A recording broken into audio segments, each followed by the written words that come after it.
దీపికా పదుకునే రణ్వీర్ సింగ్ సెప్టెంబర్లో తల్లిదండ్రులు కాబోతున్నారు. ఈ గుడ్ న్యూస్ చెప్పిన తర్వాత ఇంతవరకు కనిపించని దీపిక ఎలక్షన్స్ లో ఓటేయడానికి బయటకు వచ్చింది.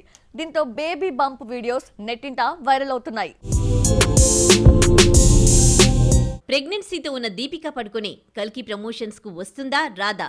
సినిమా మే 9న రిలీజ్ అయితే గ్యారంటీగా వచ్చేది. కానీ సినిమా వాయిదా పడి జూన్ 27న విడుదలవుతోంది. దాదాపు 2 నెలలు ఆలస్యంగా రావడంతో ప్రెగ్నెన్సీ కారణంగా దీపికా పడుకుని ఓ కండిషన్ పెట్టింది. ఏడాది నుంచి చైల్డ్ ప్లానింగ్ లో ఉన్న దీపిక కొత్త సినిమాలు ఒప్పుకోలేదు. చేతిలో ఉన్న కల్కి సింగం అగైన్ లో తన క్యారెక్టర్స్ ను పూర్తి చేసింది దీపిక. డెలివరీకి 3 నెలలున్నా రెస్ట్ తీసుకోవాలని డిసైడ్ అయింది. రిలీజ్ కి ముందు ప్రీ రిలీజ్ ఈవెంట్ కు వచ్చే ప్రసక్తే లేదని తేల్చి చెప్పేసిందట. అయితే కల్కికి సంబంధించిన ఇంటర్వ్యూలు ఆల్రెడీ పూర్తి చేసిందని టాక్. కల్కి పాన్ వరల్డ్ మూవీగా రిలీజ్ అవుతోంది.